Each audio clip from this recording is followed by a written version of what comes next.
on their well-being. I'd love it if we could do such a hearing sometime soon. We will follow up into the every patient, Senator Blackburn. Thank you very much. Thank you, Mr. Chairman. Last but certainly not least. That is correct, and I appreciate that. And even though my colleague from New Jersey went twice his time, I am going to begin. These are Senate minutes, yeah. Yes, they're Senate minutes. I will agree with my colleagues who have talked about the impact on children. The distribution of information that damages women and children, that leads to violence against women and children, human trafficking, the utilization of these platforms by pedophiles.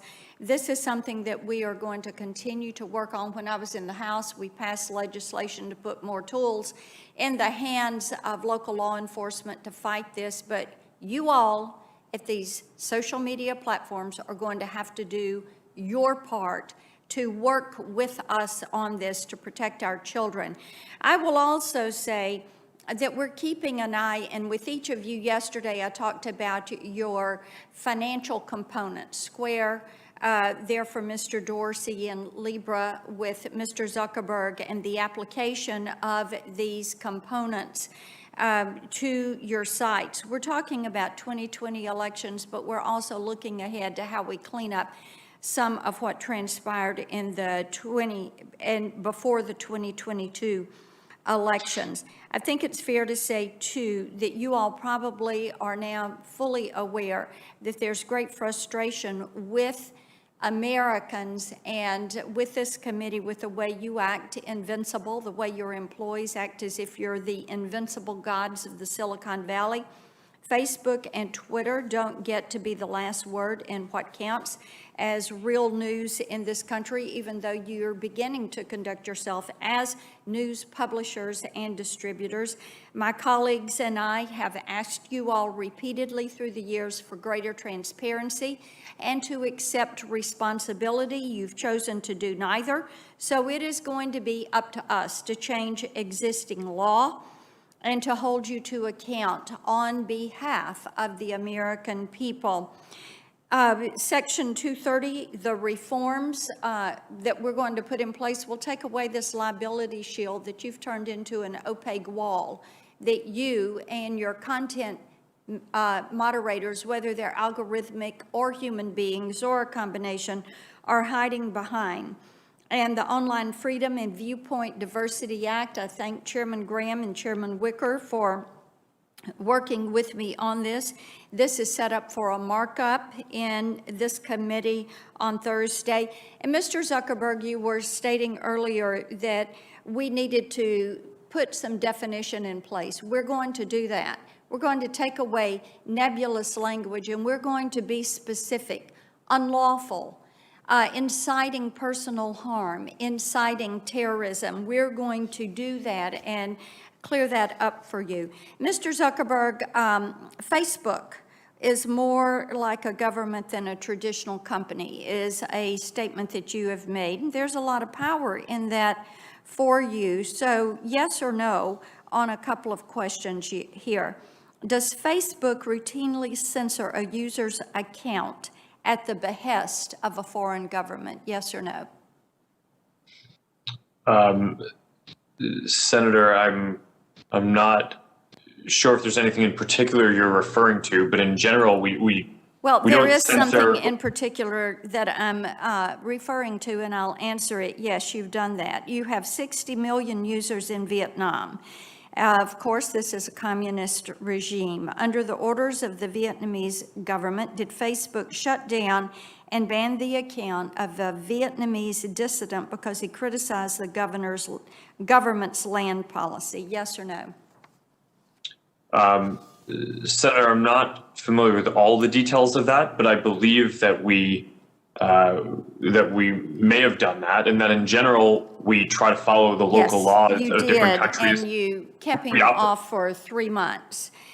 In Turkey, does Facebook have an anti-blasphemy policy where it will take down photos of the Prophet Muhammad if the Turkish government orders it to do so?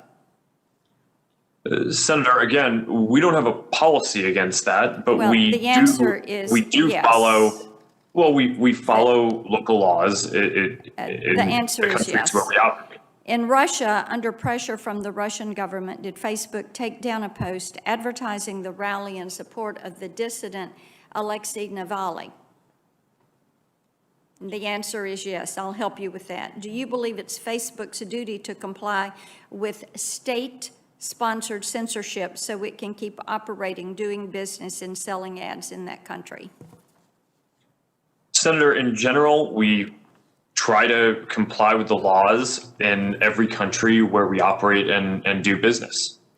Okay, and I think that you prioritize profit over principle when you look at these countries, and also in communist China, which they have banned their citizens from you. You can't operate there. In China, Twitter, you have an opponent there. You've got a knockoff, Weibo, that is a Chinese Communist Party-owned company, but your companies, even though they're banned there, you're still trying to do business in those countries. Mr. Dorsey, does Twitter do business with Huawei? I don't believe so, but we can follow up. Oh, I can answer it for you, sir. You helped launch Huawei's Mate 3 Pro 5G, and it is featured on Twitter's marketing page website. How about Alibaba? You do business with Jack Ma's company with their links to the Chinese Communist Party? If by business you mean allowing people to advertise on a platform. Your answer is yes. Mr. Zuckerberg, are you aware that last year China's top internet regulator agreed to spend over $800,000 for the communist mouthpiece, the People's Daily? And they did this so that they could advertise and promote China to the American people on Facebook. The point of all of this, and the answer to that, Mr. Zuckerberg, whether you're aware or not, is you probably are, and you know that what they're doing is gaining access to this market. This is why we're going to keep a real close watch over what you all are doing with Libra and what you are doing with Square, because we see what has happened. It's important for us to protect people and to protect human rights. And your election, let me move to election content and that monitoring, because we do have concerns about some of the things that happened there. Mr. Zuckerberg, let me ask you this. Have you heard of the Trump Accountability Project? Senator, I'm not familiar with that. Okay, that is a project that is an attempt to blacklist Americans who have served in the Trump administration and to prohibit them from gaining future employment. Now, in communist China, in Putin's Russia, in totalitarian states, the government regularly will issue a blacklist on their enemies. Enemies of the state are banned from getting a job, and if their names fall on the blacklist, they're out. Now, this seems disturbing that it would be happening here in this country. So, Mr. Zuckerberg, do you agree with me there is seriously something wrong with an un-American blacklist tarring people from future employment simply because they belong to a different political party? Senator, I generally agree that people should not be discriminated against because of a political belief. Okay, that is a positive step. Now, on Facebook, I wrote in a post, and I'm quoting, "The Trump Accountability Project is the epitome of the cancel culture. Our nation has long benefited from robust political debate, and this effort to silence those who support our president is vile." As you can tell from this statement, nothing was said about the election or the results, either directly or indirectly. But somehow I got slapped with your elections flag sticker. So what each of you need to realize, and you've heard it time and again today, you say you don't keep list. Obviously, you have list, because there are some of us who are regularly censored and called down by your content moderators. Do we want to see these lists? Yes. How have you built these lists? We want to know. I would remind each of you, you are a Title I service.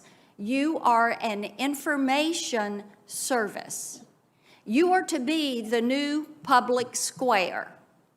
But what you are doing with your power that you have derived, because federal law gave you the ability to stand up and grow without being hit by lawsuits, you have used this power to run amok. You have used it to silence conservatives. You have used it to build your list. You have used this power to act like you hold all the power, that you can make these decisions. You have driven this cancel culture because you have not called to account your moderators. You have refused to take responsibility for your employees and their actions, so thereby reining you in on the issues of privacy, data security, content moderation, liability protections, defining